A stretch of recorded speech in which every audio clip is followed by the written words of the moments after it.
Creek Area Historical Society. And we're excited to have you here tonight. We have an exciting program. And if you'll bow with me, we're going to open up with a prayer. Dear Heavenly Father, we praise you for this beautiful day. It was just a beautiful day. And we so appreciate living in this little slice of paradise here. And we thank you for all the blessings in our life. I thank you for every person here tonight and ask a special blessing on their homes and families and traveling if they're going anywhere over the Thanksgiving holiday. And just be with us and continue to lead us and guide us and keep us in your will. We love you and we pray in Jesus' name. Amen. Amen. All right, and then the second thing we do is we do a Pledge of Allegiance to the flag, and George Brendenstall is going to lead us off. So if you'll all stand, the flag is right here. I pledge allegiance to the flag of the United States of America and to the republic for which it stands, one nation, under God, indivisible, with liberty and justice for all. Thank you, George. Okay. And now I'm going to ask Jim Cox, our Vice President, to come up and introduce our special presenter for the evening. Jim. I am more than delighted to introduce to you someone who I've known for many years. She and I both used to live on Pensacola Beach, and Terry Preston's her name, okay? And she's living here in Gulf Breeze proper now, okay? So she's one of us. But Terry's been involved in Mardi Gras for forever, okay? She owns in downtown Pensacola, the Pensacola Parade People that sells beads and all kinds of stuff for Mardi Gras, okay? And supplies all the Mardi Gras crews in Pensacola and Pensacola Beach area, okay? So she knows Mardi Gras, okay? And she's also been extremely involved helping the community through her women's group, which raises money for what kind of causes? Women's education. Women's education causes. And she was president of the Pensacola Beach Advocates, the citizens advocacy group on Pensacola Beach for about 6 or 7 years. So she's definitely been a contributor to our community in multiple ways. Okay, so I am delighted to introduce my friend Terry. Okay, so I always do participative things. If you guys would take one of these, and you'll notice two things. There's a question on it, and there's a number. I'm only going to force 10 of you to take one. You want one? Okay. Just one. If I can get you guys. Oh, you lucked out. You didn't have to take one. Okay. So I'm here to talk about Mardi Gras, and I got involved in Mardi Gras back in the 1980s when my parents joined crews here and in Biloxi, Mississippi. When I moved here in 1977, my parents were, this was going to be their last place. My dad was in the government, and he picked this job because he decided that he would really like to retire in Pensacola. And so that was back in '77, and in 1977, for those of you that remember, they rolled up the sidewalks on Palafox every night about 5 o'clock. I mean, it was a sleepy little town. And it was just reawakening to the whole Mardi Gras scene in the late 70s, and we'll go through that real quick. But how many people here have belonged to a crew or participated in the Mardi Gras events? Okay, great. Just the audience I was hoping I had. So, who has the one with the number 1 on it? What's it say? Where was the first Mardi Gras celebration in the United States? Do you know? Mobile, Alabama. That's absolutely correct. A lot of people think it was New Orleans, and you'll have some New Orleanians that will actually argue that back in 1699, Jean-Baptiste Lemoyne-Skier de Bienville, long name, arrived at a plot of ground about 60 miles directly south of New Orleans and named it the Pointe de Mardi Gras, okay? However, that's all he did was name it. And then they noticed that when he named it that, it happened to also be Fat Tuesday, Mardi Gras Day. But nothing else happened, so we don't count that. In Mobile, actually, same guy, Fort Louis de Louisiane was what Mobile was called at the time, and it was established in 1702. And in 1703, they celebrated the very first Mardi Gras in the United States of America. So, they did not have parades. Parades didn't start till much later, but they did. They had their first secret society, which was the Masque de la Mobile, that was formed in 1704.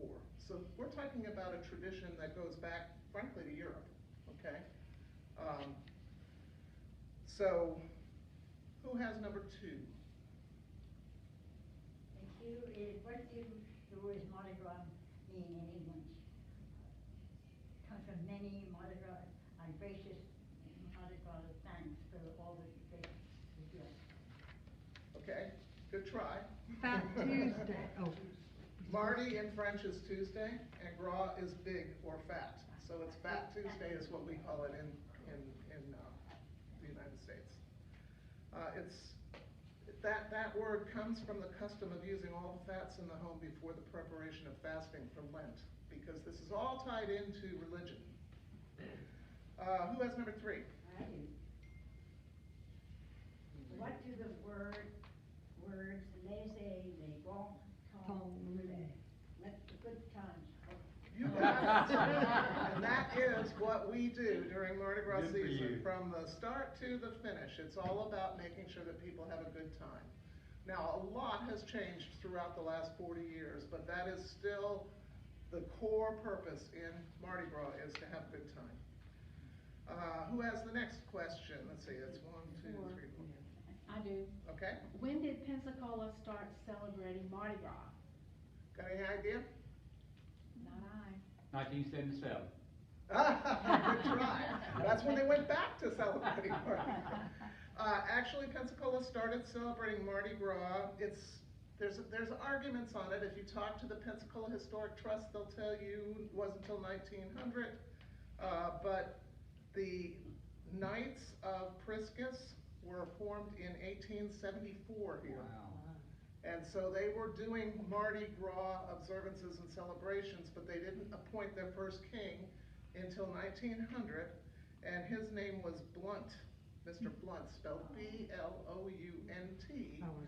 And if you look at all the street signs in East Hill and downtown Pensacola and North Hill, you'll see a whole bunch of the early Mardi Gras royalty. Names like Blunt, Bars, Young, Avery, Mallory, White, Wright, Merritt, Keena.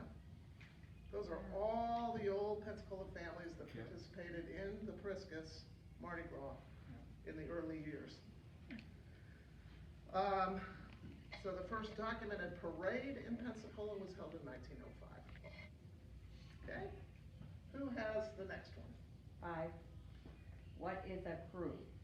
You know, Would it be a group of people? you're on the right track. An Absolutely. individual group of people that, because there's many crews, Yes. so. Absolutely. It's a social organization that is generally put together to celebrate Mardi Gras.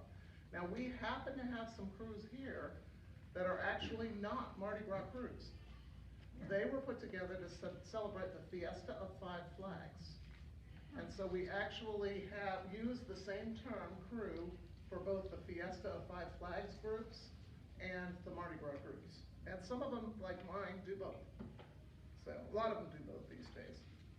Okay, who has number 6? I do, and I used to know this, but I don't remember. What do the colors purple, green, and gold represent? Okay. Purple is justice, green is faith, and gold, I've been told it's either power or royalty, but if you think about it, power and royalty are the same thing. So That comes also from Priscus, who was the first person that we know of in history back in the, he started actually Circus Maximus in Rome. He was he was a Roman king, and he was the first one to wear a purple robe and a gold crown. What is Okay. purple for again? What does purple mean? Say again? Purple justice? Oh, just. Purple is justice, green is faith, and gold is power.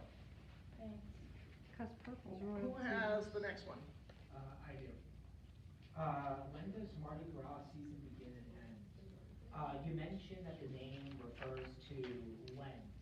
So if that is the case, and Lent is right before Easter, it would take place in April, right? It ends just before Lent, so you've Okay. got one end of it. So, I don't know, does it begin in March and then in April? So that's an interesting question. It always begins on the same day, and that is actually a Catholic or Christian celebration, and it is the Feast of the Epiphany, or the coming of the three kings to see the baby Jesus, and that is January 6th every year. Oh, okay. The end tends to slide because the end is worked by Ash Wednesday, which is the beginning of the Lenten season, which is, it just depends on when Easter is, which is all set up with the equinox. So, you know, the season can be as short as January 6th to February 2nd, which we've had a couple of them, and it can be as long as January 6th to March the 23rd, which we've also had occasionally. We like it if it's longer because there's more time to schedule things, you know. But we have a short season this year. This year, Mardi Gras Day is February the 13th, so it's pretty short. Okay, who has the next one? Is this about the beads? Yep. Okay. When did the custom of throwing trinkets and beads begin? Okay, so that actually came from New Orleans, which is where most people think Mardi Gras started. Oh. I tell people Mardi Gras started in Mobile, but the New Orleanians perfected the marketing of it. That started in 1871. It was a 12th night parade, not the Mardi Gras parade. It would have been the one on January the 6th. And the 12th night revelers on January the 7th threw trinkets, toys, and beads. That has actually turned into a lot of things, including doubloons, which I scattered some out over there. Those are actually just generic ones to sell, but some crews, especially in Mobile and New Orleans, have special doubloons made with their crest on them every single year. They date them, and they're very collectible. Who has the next one? That should be number 9. Where else is Mardi Gras celebrated in the United States? Any idea? Well, just the ones we talked about. I knew Biloxi, I knew New Orleans and Mobile and Pensacola, but I suspect a lot of little towns along the Gulf Coast there. Like So if you- Pascagoula. Right, if you think about what used to be the French colonies, okay? So you've got Northwest Florida, Alabama, Southern Alabama, Mississippi, Louisiana, and actually Eastern Texas. So it's almost every coastal community from Panama City, Florida, all the way to Galveston, Texas has some sort of a recognition of Mardi Gras. And St. Louis, Missouri celebrates Mardi Gras. So. Okay, and the last one, number 10, who has that one? What is the schedule for Mardi Gras in the greater Pensacola area? Okay, anybody want to take a guess? Starts on January 6th, I told you that. Now, because we are family friendly, we don't necessarily have 12th night on a weeknight. So if January 6th doesn't fall on a weekend, we go to the closest weekend day to it. They have the kickoff celebration in downtown Pensacola on that night. They have a huge, they don't really have a parade, it's people walking around. They stage floats and people introduce them to the whole concept of Mardi Gras. It's very family friendly, and they end the evening with cutting of the king cake. They do a second line from all the floats. They have a priest that comes out and blesses the floats, and blesses whatever crews come and want to get blessed as well. It's kind of a fun celebration and a great way to kick off the season. That starts it. Then we have a parade in Milton. We have a parade in Navarre Beach. I don't know if they're gonna have it this year, but they have traditionally had a parade. And then we have Friday night, the weekend before Mardi Gras, and then there's balls all through there. All the different crews will have balls. Friday night before Mardi Gras, the Crew of Lafitte, which is one of the oldest all-male crews in Pensacola, started in 1957. They have their illuminated night parade, which has about 100, 125 floats in it, and they're all lit up. It's really nice to go to. And then Saturday is the Grand Parade downtown. Starts at 2 o'clock in the afternoon, and they have 225 units that are pulled. Most of them are floats or trucks and things like that. Not that many marching units. You see much more marching units in Mobile and New Orleans. And then on Sunday, the one we're closest to, and is closest to my heart because I'm a member of the crew, is the Crew of Rex Parade out on Pensacola Beach. And Sunday is, it's 40, I think it's 40, 45 units, something like that. It's limited by whatever the police will allow you to roll. So, then after that, on Monday, the Crew of Rex has a free red beans and rice luncheon for everybody who wants to come out on Pensacola Beach. Mardi Gras. And then on Tuesday, there's two little competing Mardi Gras things going on. Crew of Rex, do they crown King and Queen Coma on Tuesday? Mm-hmm. Yeah. They crown the King and Queen of Coma, which is sort of an overriding. They already have the King and Queen of Rex. And then they do a pub crawl all throughout the beach. Downtown, they crown King and Queen Priscus, and they do a pub crawl. Well, they used to. This year, actually, they're gonna do it all in Seville Quarter. So it should be kind of nice, because you won't have to get out into the weather. So. What is a pub crawl? A pub crawl would go from one bar to the next bar, to the next bar. Then you Okay? fall out of So it. the way Mardi Gras works is, you party hardy until midnight on Tuesday, and then you're done. And then you Because fall once out. that lit season starts, you're done, so. I'd like to ask what venue, where do these balls take place? All over. The bigger crews actually have them in the Bay Center, which is not ideal, especially this time of the year, because they have to cover the ice and it's quite cold on the floor, I can tell you from experience. Some of them do it at the Haji Shrine. I think some of them do it in some smaller venues downtown, depends on how small the crew is. My crew does it at a Moose Lodge up in They have town. like malls, Say what? a mall ball. The Mall Ball, oh. I totally forgot about the Mall Ball. The Mall Ball has actually always been a separate event put on by the Sacred Heart Foundation, but this year, Pensacola Mardi Gras is actually teaming up with them and they're sponsoring it together. So it's gonna probably grow huge. So yeah, at Cordova Mall on, it's the last Sunday in, no, it's the 20th of January this year. They're gonna have a huge ball.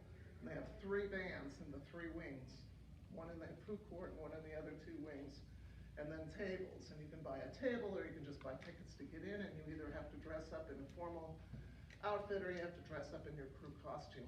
And then you just go and eat and drink and party. And all that money goes to the Children's Hospital. So I'm glad you reminded me of that. I'd totally forgotten, and they just mentioned it last night. So there was a hiatus. You said it started in '77, that's kind of true. So back in 1977, they tried to resurrect Mardi Gras, and the 2 people that were instrumental in making that happen were David and Bonnie McDonald. Does anybody know Boogie Inc.? You see them around a lot. Okay, they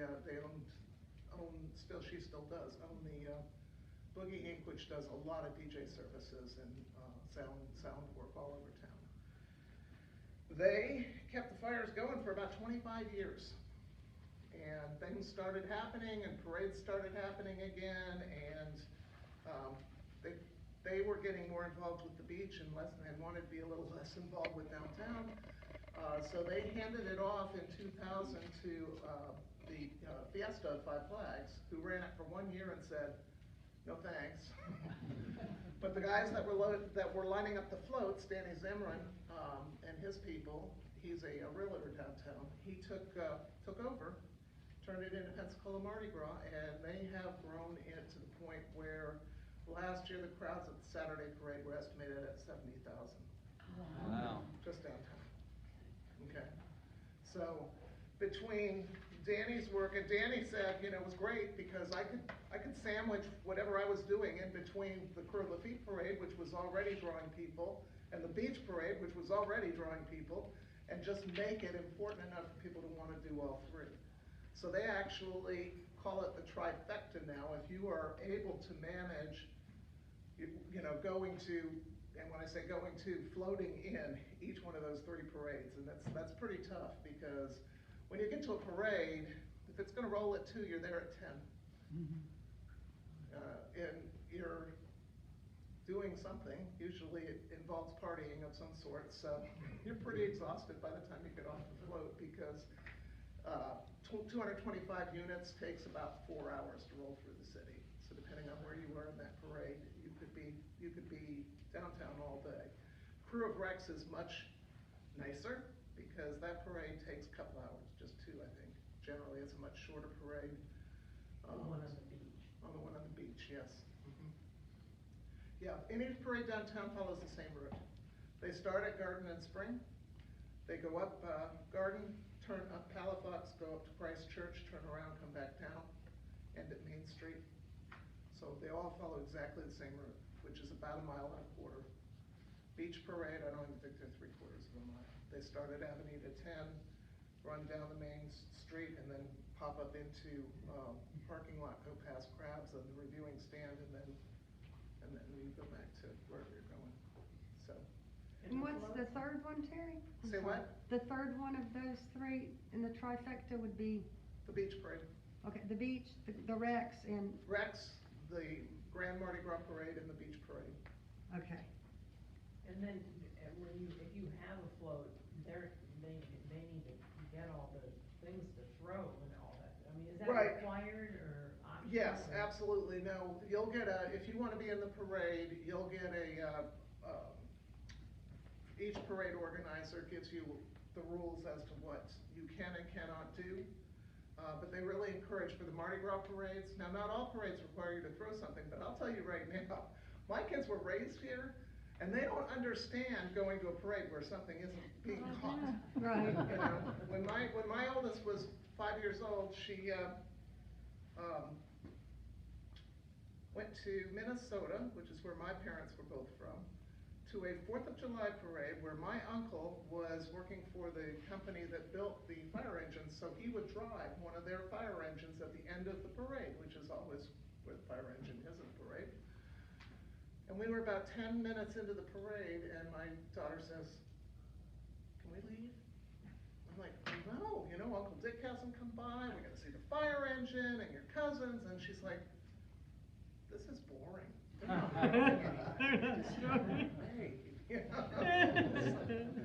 So yeah, it's interesting. And the moon pies?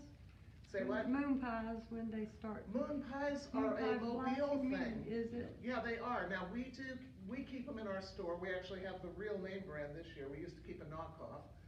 Moon pies are And RCs were made in the same, RC Cola and moon pies were both made in, I wanna say they're made in Mississippi, but anyway. Tennessee. Tennessee. Yeah. Tennessee. Tennessee is where the moon pies are made. I didn't know about RC Cola, but yeah. Yeah, Mobile was the moon pie capital, and I don't really know a whole lot about that. And I could spend an hour just talking about Mobile Mardi Gras because they take their Mardi Gras seriously. But I really wanted to give you guys a little bit of just dip your toes into Pensacola Beach Mardi Gras because it's the closest one, okay? I grew up in Mobile, and in the 40s and 50s, they didn't throw candies, they threw little bags of confetti. Right. And they threw these little tubes of serpentine. Yep. So you break it open, pull the string and pull the inner circle and throw it, and you have a ribbon that goes up. Wow. Oh, that's so cool. That was the 40s and 50s they Yeah. did that. And Well- all the floats were pulled by mule. Trinkets and beads were like pretty standard for many, many years, and then they started adding stuffed animals. I mean, what you're looking at here, we'll have some crews that wanna have their own cups, and so we actually do the foil stamping at my store. I bought the business from a guy in Mobile. Same thing, we do these little mini frisbees, and, Garter belts, yeah. little rubber And then, fish. Really, people, especially the Christmas parades are coming up now, and people kind of shy away from the beads, and they want to throw toys, because the Christmas parades are all about the kids. So they'll throw stuffed animals, or they'll throw little fun toys like that. We have balls, we have these little, we call them wacky balls, they got little knobs on them, and they bounce all over the place when you throw them. But they're easy, and we also have, for the Christmas parades, we have kids allowed on the floats. So a lot of people, they want to have something that's easy for their kids to throw, and so that's what they'll do. You can't have anything over 2 ounces, you can't have anything that is a weapon, or looks like a weapon, or could be used as a weapon. So swords and spears and things like that. Now, we have a fiesta group called the Mayoki Indians, that I'm Tomahawks. sure you've seen at some point or another. They do have little tomahawks that they carry around, you know, because they are pretending to be Native Americans, and they can hand those out, but they cannot throw them, because, and also most of the parades, now, I'm pretty sure that if you talk to the organizers of the Christmas parades, they would tell you that they are not allowed to throw candy either, but everybody does, because you get a lot of church groups in there, and they just don't really have a lot of money, and so they want to throw the cheapest thing they can find. The problem with candy is twofold. Candy will take a kid's eye out in a heartbeat. You know, if you just aren't looking, or they're not looking, and you hit them in the face in just the right place, you can do some real damage with candy, because the candy that you buy to throw is all hard candy. And secondly, the street sweepers get all globbed up when they come in and try to clean it up. So like for Cruella Feet Parade, they will never let you come back if you throw candy, because they get charged $5,000 if there's candy found on the route when the street sweepers come through. So they're pretty adamant about that. The other thing they're adamant about is not throwing until you get behind the barricades. So when my kids and I started doing Mardi Gras back in the day, there weren't any barricades. Right. There's still places in Mobile and New Orleans where there are not barricades. And I could make the argument either way. I think people are, in my opinion, nicer to each other when there are no barricades. When they're all jammed up together behind a barricade, they have a tendency to be a little bit not so nice to each other.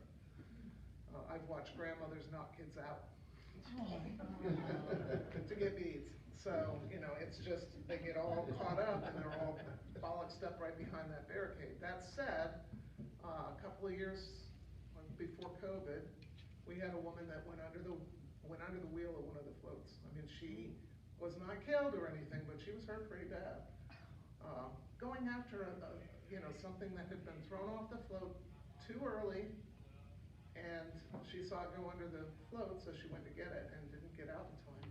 So that's why they have barricades, and that's why they don't allow you to float. Again, if the cops catch you throwing before the barricades, you won't get into the next parade. So we've been pretty good about it.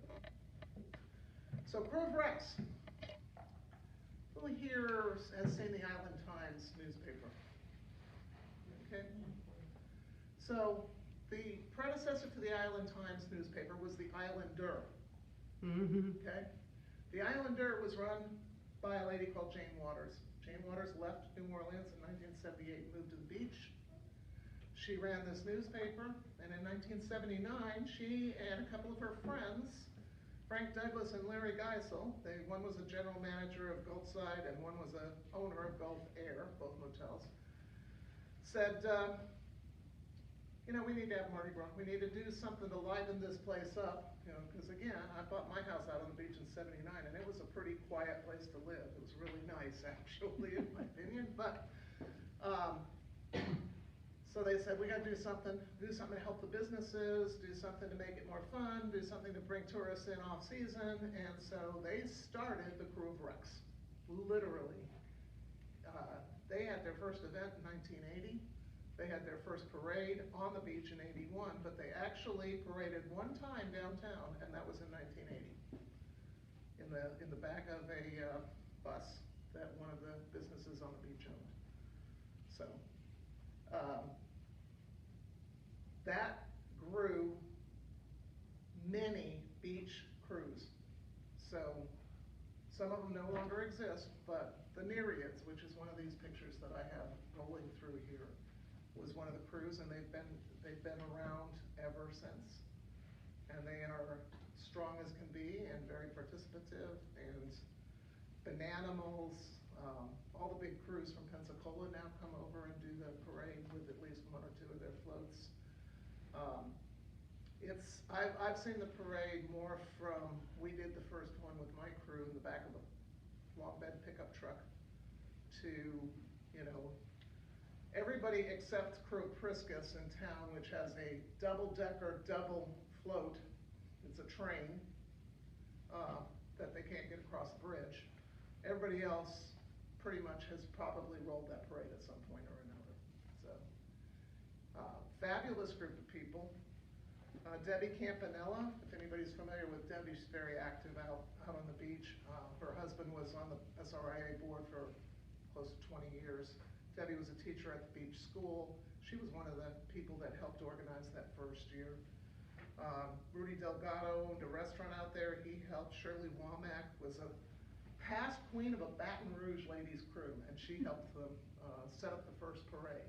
So, and so many more. I mean, Jim's been on their board, and it's a amazing group of people that's run. I mean, yes, there's a lot of people that get involved, but the board's what, 4 or 5 people? Mm-hmm.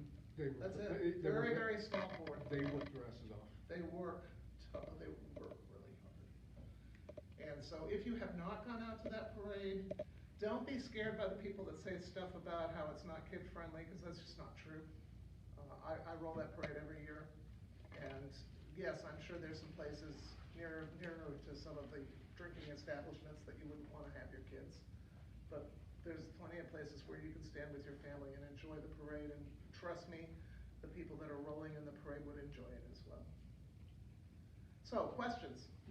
I'm at my time limit, so. Anybody have questions? Does Zulus still throw the coconuts in New Orleans? Zulu has to hand them out. Oh, they can't throw them anymore? Good point, yes. And if you've ever been over to New Orleans for the Irish and Irish-Italian parades, they throw cabbage and fruit, cabbage and carrots and all the stuff that you could make an Irish stew out of, except for the meat. Yes, sir. As a person who doesn't really know what Mardi Gras is, what's like the history behind it? Like, why do they do what they do? So it truly is because France was and probably still is to a certain extent a Catholic country. Rome, Venice, and the French House of the Bourbons, that it was all about celebrating that time in the church calendar between the recognition of the baby Jesus as God and Lent, when everybody had to, I mean, they were pretty serious about Lent back in those days. I mean, people would walk around in sackcloth and ashes and eat nothing for days, you know. And fasting time. Yeah. So this was the, you know, fatten the calf, so to speak, in between. So it starts January, it goes up to Monday, which is the day before Mardi Gras. Is that right? Tuesday, Fat Tuesday. I mean Tuesday, it goes. Fat it Tuesday, Monday. and that's the day before Ash Wednesday, which is the start of Lent. Yeah. But Monday is Lundi Gras, and it's basically just the day before Mardi Gras. So and you never go to school on Monday or Tuesday. Oh, except for here, which is why we do all of our stuff the weekend before. Oh my God. Yes, the reason that we do not do Mardi Gras parades on Monday and Tuesday is because we have never gotten the school boards to agree to let the kids out. Mm-hmm. So parades all day Monday night, and all day Tuesday and Tuesday night. My daughter went to Alabama School of Math and Science. I know. I worked over there for 11 years. Yeah. It's a big deal, I mean, yeah. Well, people families take would off have work. a corner where the grandparents, the parents, and the grandchildren would all come back. There would be a big ice chest with sandwiches and hot chocolates and big thermoses, You know, so the the kids could campground? come back and get warm. Have you seen the campground down there by the Civic Center? I have So seen if you've ever driven over in Mobile during the Mardi Gras season, and I'm talking about from January 6th straight through, you'll notice there's a whole bunch of RVs and campers that are all parked down off the I-10 to the right-hand side as you come out of the tunnel. Those are people that are celebrating Mardi Gras.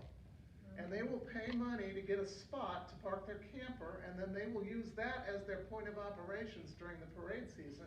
So they have someplace they can go back and use the bathroom and cook their meals, and, you know, they don't have to worry about finding their car somewhere. So, yeah, they, like I say, Mobile takes their Mardi Gras seriously.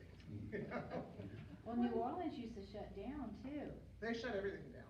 Yeah, because when I was working and we couldn't contact anybody over there. Yeah, they shut everything down. It's Monday and Tuesday. Not only that, but it is the biggest fundraiser for all of the high school bands. A lot of people don't realize that, but you'll see bands that'll march the same parade sometimes 2-3 times. They're hired by the crews to go in between their floats, and they get significant money.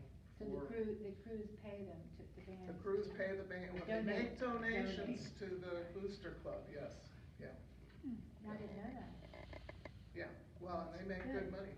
They make good money, and it's, you know, it's not having to run door to door selling candy, so, yeah. The parasols. Oh, From yeah, second line? Okay. Second line, well, Okay. a lot of reasons. The parasols kind of date from New Orleans, because it rains all the time there. Oh, So, but also, if you And it's think about sunny, it, it's hot. the height of Mardi Gras, where most of these traditions were built, was in the 1800s. And what did ladies wear back in the late 1800s? Parasol. Hoop skirts, and they had little parasols and little, you know. So a lot of this also dates back to that. But a second line parade, you need either a handkerchief of some sort or a parasol. You wave your flag. And then we march through the streets together, and that's generally the way you finish Mardi Gras on the night, is to march yourself home. So. And about the Pensacola Beach Parade, I had a parasol one year, and I had the cutest, I have beautiful pictures, children and family friendly.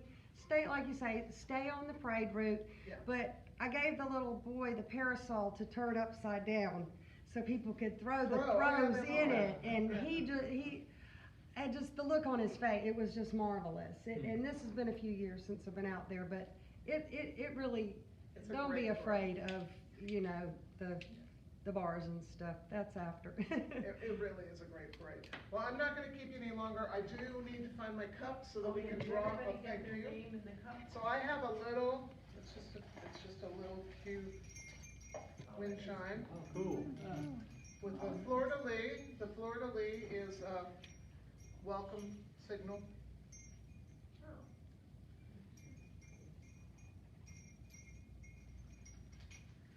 And let's see who's gonna get this. Don't kick me, my dolphins just broke. And thank you to my participants that asked the questions. All right, Chris Monlezon. How did I do? There you go. Oh, I think it was Did I pronounce that okay? You did. It's All French, right. I'm from Louisiana. All right, so this is gonna be yours, and then if I could enlist your sons, Absolutely. I have something for everybody that's here, and that is what I'm wearing, so that you have something you can take home and remember Mardi Gras with. And also, I'm gonna make a shameless pitch for this book. This is a delightful book, and if you do wanna find out more about Pensacola Beach Mardi Gras, it was written by Jane Waters Cooper. And her daughter, Shelley Johnson, runs the Island Times newspaper. She took over the business from her mother and made it her own. And she has these for sale, and all the proceeds go to the Kids and Critters Parade. And they're called? It's called To the Beat of an Island Drum. And where do you get them? If you go to the Island Times, just pick up a copy of the Island Times and contact them. Shelley will get the How much charge, do you know how much they $10. Oh, okay. You can't get it on Amazon, then. And it's got all kinds of interesting stuff, including, you know, stories about the early Mardi Gras they had, the people that participated, and photos. So I highly recommend it. It's where I get most of my information on Pensacola Beach history, so. How many members are in the crew of Rex? The crew of Rex, how many, 100 and some? About 150 members. Yeah. So, did you want the boys to pass out? Yeah, guys, if you come up here, I can give you these. Really put them to work. Yeah, you can get your We got programs while you're energy, at we're it. young. Can you give everybody one of these? And I've got to get a couple more out because I don't have enough. And we have something for you too, here. Let's give Terry a round of applause. Yeah. That was very informative, and it makes me feel like a hero when I don't participate in that. But as a kid, I don't know, I don't know, as a kid, I just didn't do, it wasn't something I did, but Jim, you have to remind us all exactly when the crew of Rex is, that's gonna be your job, and then we're gonna have to Thank be you, baby. represented by the Historic Society this year. A beach And ball. Terry, this is a Yay, I love the beach ball. 2000 ginger crinkle cookies. Oh, my goodness. They're so good. Who told you I love ginger cookies? Okay, good. And there are packages of cookies for everybody else, and then there's also a second thing of cookies for Rusty Khan. Because Rusty, Wow. we can't pay you with money, but we'll pay you with cookies. Oh, thank you. Thank you, There ma'am. you go. Yummy. This will be good, Terry, now we you can want your wear voices these when we back go or to the. take No, your I was presentation? asking to throw them away. Now, this is, I love it with the beach, this is sign on, that's cool. I Thank thought you you guys so had one. much. Did everybody get one? Did everybody get a necklace? Yeah, thank you. Thank you so much. Thanks, Terry. Maybe we could write the answers And on I don't this and need put them, them